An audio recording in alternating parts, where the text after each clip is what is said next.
বুঝলে মন্ত্রী, ভাবছি আমার পারিষদদের মধ্যে একটা শারীরিক পটুতার পরীক্ষা নেব। ঠিক বুঝলাম না মহারাজ। মানে একটা খেলাধুলার প্রতিযোগিতা। খেলাধুলার প্রতিযোগিতা মানে বলছিলাম কি, আপনার সব সভাসদেরই তো বয়স হয়ে গেছে, তাই এই বয়সে খেলাধুলার প্রতিযোগিতা করতে গেলে শেষকালে আবার সবটা ছেলে খেলা হয়ে যাবে না তো? কেন কেন কেন ছেলে খেলা হয়ে যাবে কেন? হ্যাঁ, আসলে আসলে বয়স হচ্ছে গিয়ে মনের ব্যাপার। আপনি এই বয়সেই বুড়ো আর ওই শুটকো মেরে গেছেন, তাই ওই বয়স বয়স করছেন। আমার দিকে তাকিয়ে দেখুন তো, এতখানি বয়সেও কেমন সতেজ আছি। বেশি সতেজতা দেখিও না তো, আসলে মহা সুখে আছো বলেই পাকা আমের মতো সতেজ আছো। আমার মতো যদি সর্বক্ষণ মাথায় চিন্তা করতে হতো তাহলে তুমিও শুকিয়ে আমসি হয়ে যেতে, বুঝলে? থাক থাক, এখন আমার আমসত্ত্বের গল্প থাক। তা খেলাধুলার প্রতিযোগিতায় কে কে অংশগ্রহণ করতে চাও বলো? আমি তো রাজি। আমার যথেষ্ট বয়স হয়ে গেছে, আমাকে ছেড়ে দিন মহারাজ। বাল্যকাল থেকে অধ্যয়ন নিয়ে ব্যস্ত থাকার ফলে খেলাধুলো আমার আসে না মহারাজ। আমি কবি, ছোটবেলা থেকেই ওই খেলাধুলোর থেকে কাব্যের দিকেই আমার টান বেশি। না মহারাজ, এই বয়সে মাঠে নেমে আর লোক হাসাতে চাই না। তোমরা সকলে না এক একটা জাতা। তবে খেলাধুলা হবে যখন মনস্থ করেই ফেলেছি, তখন খেলাধুলা তো হবেই। কিন্তু কেউই তো অংশ নেবে না বলছে। চিন্তা করবেন না মহারাজ, কেউ না নিক, আমি একলাই অংশ নেব আর সব পুরস্কার একলাই জিতবো। খুব ভালো, খুব ভালো। এই না হলে আমার সেনাপতি। তাহলে একটা দিন ঘোষণা করে ফেলা যাক। কিসের দিন ঘোষণা করতে চলেছেন মহারাজ? তোমাদের মধ্যে একটা খেলাধুলার প্রতিযোগিতা।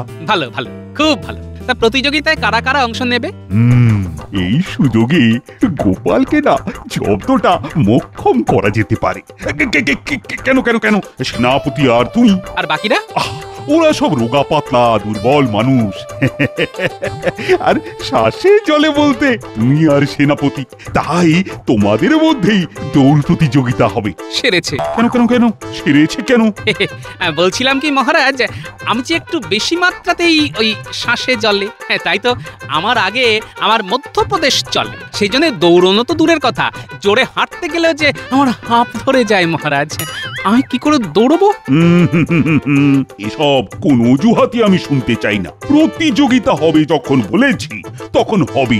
আর অন্য কেউ যখন করতে রাজি হচ্ছে না, তখন তোমার আর সেনাপতির মধ্যেই হবে। সেনাপতির কাছে আমি যে গোহারান হেরে যাব মহারাজ। কেন হারবে কেন? গোপালের গোহারান হেরো মুখটা যে কেমন দেখতে হবে সেটা ভাবলেই আমার হাসি পাচ্ছে। ঠিক আছে ঠিক আছে, আমি 10 দিন সময় দিচ্ছি। এই 10 দিনে তুমি দৌড়ঝাঁপ অভ্যাস করো, আর তাতে তোমার ভুঁড়িও কমবে, দমও বাড়বে। যাও যাও যাও, আজ থেকেই মাঠে গিয়ে লেগে পড়ো। কিন্তু কেন কিন্তু কিন্তু বলে বাগড়া দিচ্ছ বলো তো? জানো না মহারাজ, একবার সিদ্ধান্ত নিলে সে সিদ্ধান্তের আর নড়চড় হয় না। একেবারে ঠিক কথা বলেছ মন্ত্রী। হ্যাঁ, আমার যে কথা সেই কাজ। অতএব দৌড়ের জন্য তৈরি হও।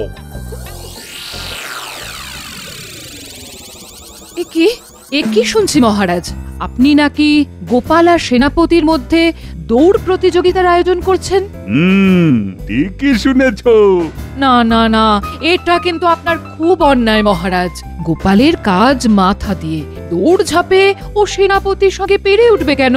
আসলে বারবার বুদ্ধির খেলায় অন্যকে হারিয়ে ওর মধ্যে বেশ একটা দম্ভ জমা হয়েছে। হ্যাঁ, তাই আমি অন্তত একবার ওর হারা মুখটা দেখতে চাই। চেষ্টা করে দেখুন, দেখবেন গোপালকে জব্দ করতে গিয়ে আপনি আবার নিজেই না জব্দ হয়ে যান।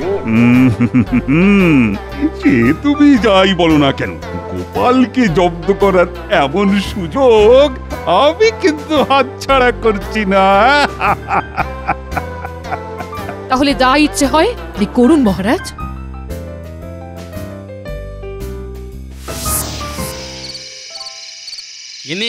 কাল থেকে আমি আর ভাত খাবো না। মানে? কাল থেকে সকাল বিকেল দুবেলা রুটি, আর ভোরে উঠে 2 মাইল দৌড়। বাবা, বলি কি হলো কি তো? মানে তোমার মতন ভেতু বলছে ভাত খাবে না, আবার ভোরে উঠে 2 মাইল করে দৌড়বে। এই বলি কোন ভূতে ধরলো তোমায়? ভূতেই ধরেছে বলতে পারো, একেবারে সাক্ষাৎ মহারাজের ভূত। মানে আজ থেকে ঠিক 10 দিন বাদে আমার আর সেনাপতির মধ্যে মহারাজ এক দৌড় প্রতিযোগিতার আয়োজন করেছে। সে কি গো, তোমার আর সেনাপতির মধ্যে দৌড় প্রতিযোগিতা? আরে সেনাপতি তো ব্যায়ামবীর মানুষ, শুনেছি রোজ সকালে মুগুর ভেজে শরীর চর্চা করে। হ্যাঁ, তার সাথে এই তুমি পারবে কেন? তাহলেই বুঝো, আসলে আমি ঠিকই বুঝতে পেরেছি যে এই সমস্তই হচ্ছে মহারাজের বদ বুদ্ধি, যেন তেন প্রকারেণ সকলের সামনে আমাকে হাসির খোরাক করা। ও, তা যখন বুঝতেই পেরেছো তখন বুদ্ধি খাটিয়ে মহারাজের এই বদ বুদ্ধি আটকাও। হ্যাঁ হ্যাঁ, আটকাবই তো, আর এমন ভাবে আটকাবো যে তখন মহারাজ আর কেঁদে কুল পাবে না। শুধু ঠান্ডা মাথায় একটু ভাবতে দাও।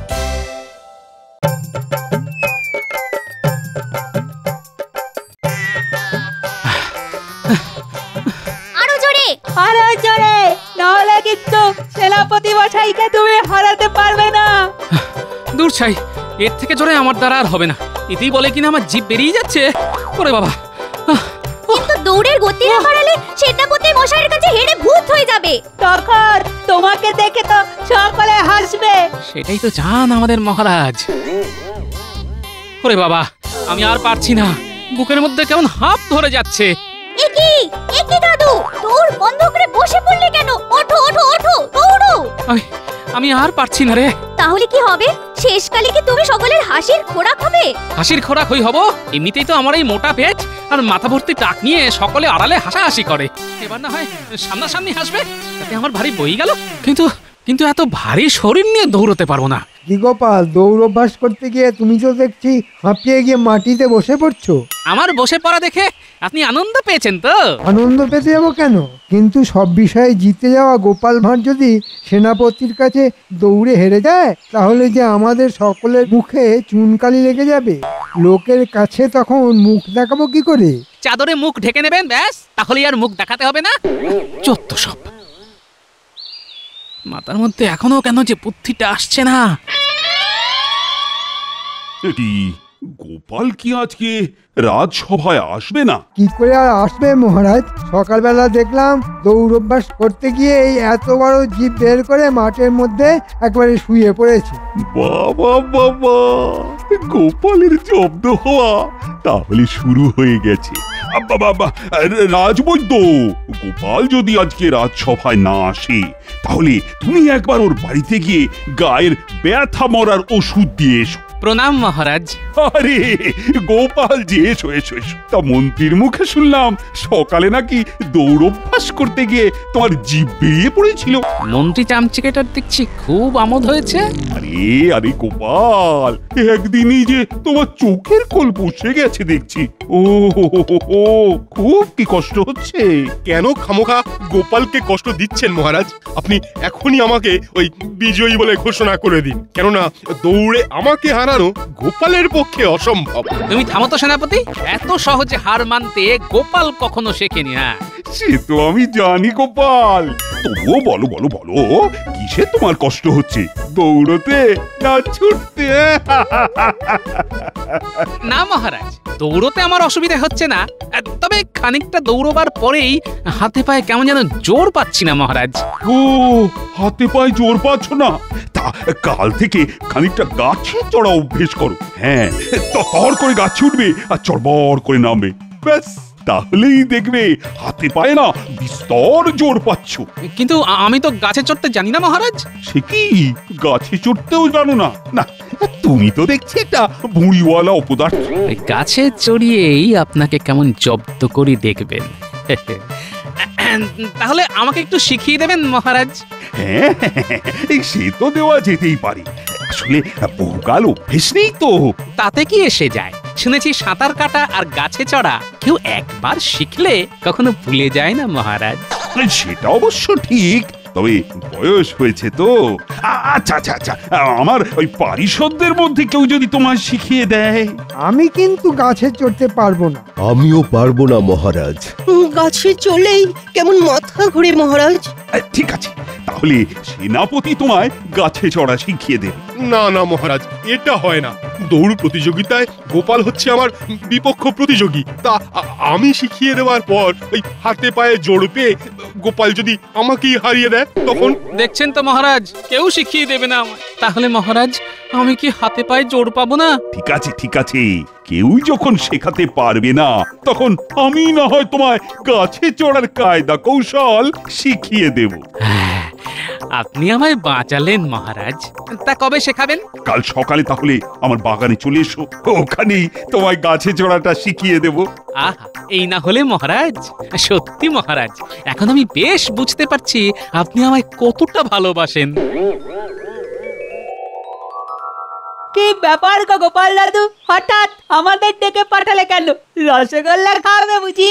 আরে শুধু রসগোল্লা কেন রে, রসগোল্লা মাখা সন্দেশ সব খাওয়াবো, যদি যদি তোরা আমার একটা কাজ করে দিতে পারিস। শুধু টুকুস করে কি করতে হবে বলে দাও। সব আগে থেকে ভেবে বলতো, কার কার বাড়িতে মই আছে? মই?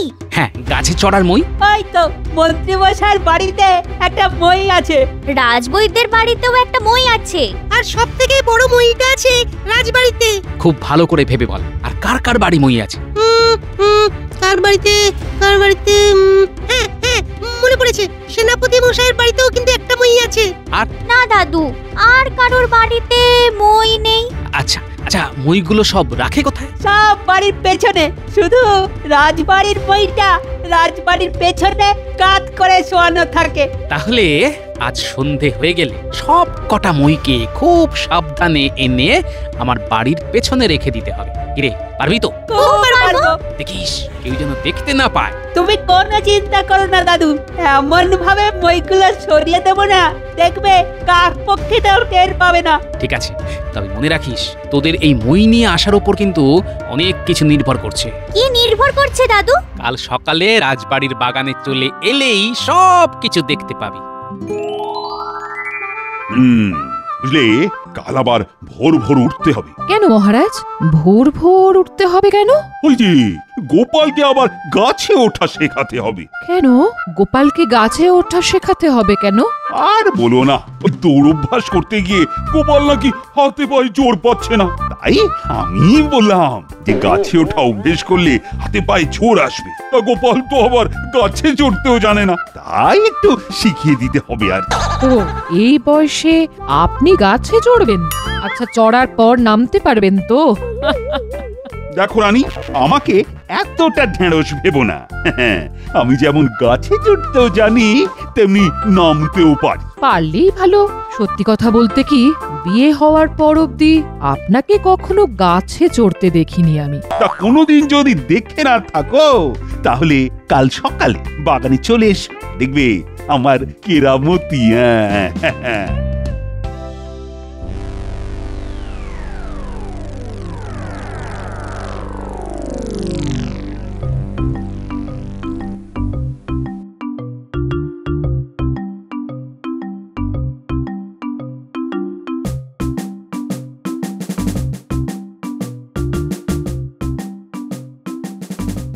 ওরে বাবা, এনে ফেলেছিস? হ্যাঁ দাদু। আরে, এটা কার বাড়ির? মন্ত্রী মশাইয়ের। এবার কার বাড়ি যাবি? রাজবৈদ্যের বাড়ি। তাহলে যা, আমি বরং ততক্ষণে চট করে মইটা আমার বাড়ির পেছনে লুকিয়ে রাখি।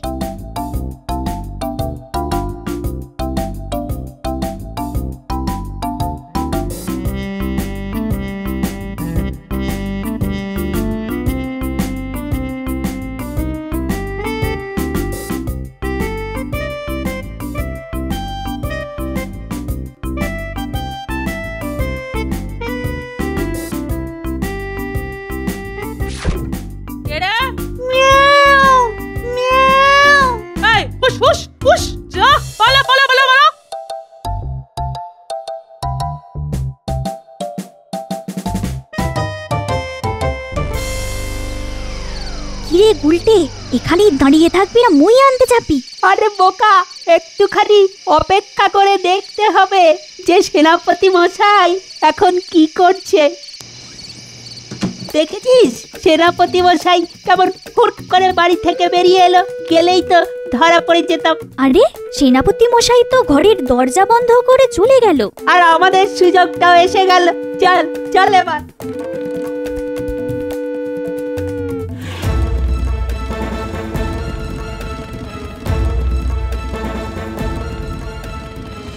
কিরে, এটা কার বাড়ির? সেনাপতি মশাইয়ের বাড়ির। তাহলে মন্ত্রী হলো, রাজবৈদ্য হলো, সেনাপতি হলো, শুধু বাকি রইলো রাজবাড়ির মই। চল গুলটে, চট করে সেটাও নিয়ে আসি। খুব সাবধানে কিন্তু, মনে রাখিস রাজবাড়িতে কিন্তু সর্বক্ষণ পাহারা থাকে। তেমন হলে প্রহরীদের চোখে ধুলো দিয়ে নিয়ে আসবো। তুমি কিচ্ছু চিন্তা করো না দাদু, শুধু আমাদের রসগোল্লা আর ওই মাখা সন্দেশের ব্যাপারটা মনে রেখো।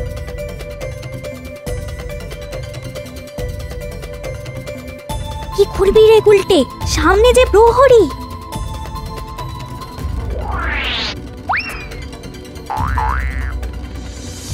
ওরে বাবা রে, ওরে বাবা রে। কি হলো? ওরে বাবা রে বাবা রে বাবা, আয় কি একটা কামড়ালো। সে কি, সাপ নয় তো? বলতে পারছি না, তবে তবে খুব জ্বালা করছে। ও বাবা রে। চল রাজবাড়িতে চল, রাজবাড়িতে ওষুধ আছে, লাগাবি চল।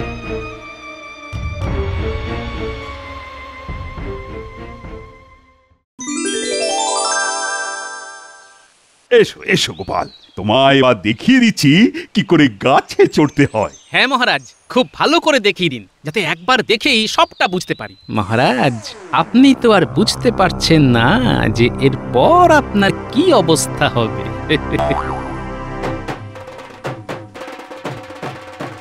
এই দেখো, প্রথমে দু হাত দিয়ে গাছটাকে খুব ভালোভাবে জড়িয়ে ধরবে। বুঝলাম। তারপর দু পায়ে চাপ দিয়ে ওপরে উঠবে। তারপর আর কি, এইভাবে হাতের জোর আর পায়ের চাপে গাছে উঠে যাবে। সত্যি মহারাজ, আমি যেটা পারি না আপনি সেটা কি সুন্দরভাবে পারছেন। কেমন তরতর করে গাছে উঠে যাচ্ছেন। মহারাজ তো আর তোমার মতো ঢেঁড়স নন। মহারাজ, আপনার এই গাছে ওঠা দেখে আমার হাতে পায়ে কিরকম যেন জোর এসে যাচ্ছে। আরো জোর পাবো আপনি যদি একেবারে গাছের ওপরে উঠে যান। ওরে বাবা, আজ পারছি না, কেমন যেন হাত ধরে যাচ্ছে, হাত পায়ে কেমন যেন খিল লেগে যাচ্ছে। ওরে বাবা। তাহলে আর বেশি ওপরে ওঠার দরকার নেই মহারাজ, আপনি নেমে আসুন মহারাজ। ওরে বাবা, নামতে যে পারছি না, তলার দিকে তাকালেই যে মাথা ঘুরে যাচ্ছে। ওরে বাবা। তাহলে সামনের ওই ডালটায় বসে থাকুন, আমরা বরং একটা মই আনার ব্যবস্থা করি। ওরে বাবা, কি বিপদ! তাই করো সেনাপতি, এক্ষুনি একটা মই নিয়ে এসো। যা, এ আবার কি হলো মহারাজ? গাছে উঠতে পারছেন না? এই নাকি আপনি খুব ভালো গাছে চড়েন। চুপ করো তো গোপাল, আমি মরছি নিজের জ্বালায়, আর এর মধ্যে তুমি আবার ফোড়ন কাটছো।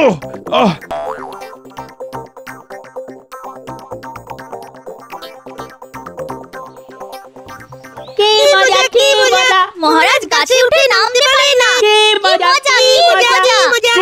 চুপ, একবার সেনাপতিকে মই আনতে দে, তারপর গাছ থেকে নেমে সবকটার কান কিভাবে মুলে দিতে হয় সেটা ভালো করে দেখিয়ে দেব। কি হলো সেনাপতি? আরে মই কোথায়? বাড়ির পিছনেই রাখা ছিল, কিন্তু এখন গিয়ে দেখি নেই। সে কি, কোথায় গেল? কে নিল? আমি আনছি মই। আমিও দেখছি। একটা শক্ত কাপড় আনবো মহারাজ, আপনি সেই কাপড়ের উপর ঝপ করে লাফিয়ে পড়বেন। কি বুদ্ধি! এই ভারী শরীর নিয়ে আমি কাপড়ের উপর ঝাঁপাবো? আরে শেষে যদি কাপড় ছিঁড়ে যায় তখন তো হাড়গোড় ভেঙে এক কেলেঙ্কারি ব্যাপার হবে। বাবা, কেন যে মরতে গাছে উঠতে গেলাম। গোপাল, বলছি এসবের মধ্যে তোমার কোনো দুষ্টু বুদ্ধি নেই তো? এই জন্যই বলে মায়ের মন, একমাত্র মাই ঠিক ছেলের মনের কথা পড়তে পারে। গোপাল, বলছি শেষ অব্দি মহারাজ গাছ থেকে নামতে পারবেন তো? আপনি কোনো চিন্তা করবেন না, মহারাজকে যেমন গাছে তুলে দিয়েছি তেমনি নামিয়ে আনার দায়িত্ব তো আমার। আমার বাড়িতে কোনো মই পেলাম না মহারাজ। আর আমারটাও যে কোথায় গেল। আচ্ছা, রাজবাড়িতে একটা বড় মই আছে না?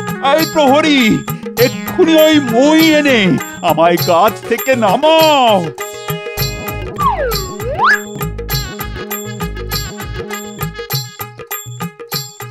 মহারাজ, রাজবাড়ির ওই লম্বা মই হাওয়া।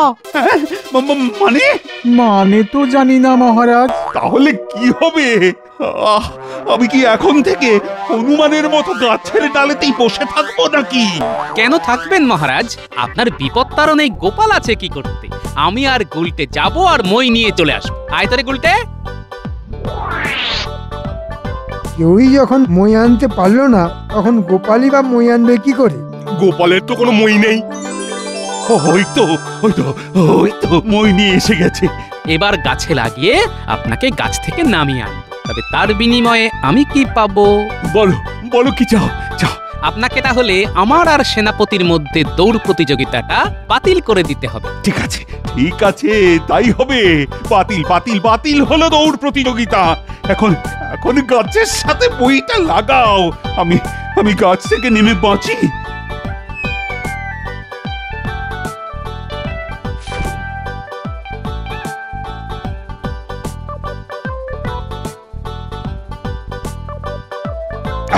বদমাইশ, বাজি ধরে বাজ, আয়। কি আমি আবার তাড়া করছেন কেন? তোমার পিচ্চুগিরি আমি ধরতে পারিনি ভেবেছো? আমি তখনই বলেছিলাম খামোকা গোপালকে জব্দ করার চিন্তা মাথা থেকে নামান। এখন দেখলেন তো গোপালের বুদ্ধির কাছে নিজেই কেমন জব্দ হয়ে গেলেন। হ্যাঁ, জব্দ হয়ে গেলাম তাই না? বুঝলে রানী, ওই গোপালের বুদ্ধির কাছে জব্দ হয়েও সে যে কি সুখ। হ্যাঁ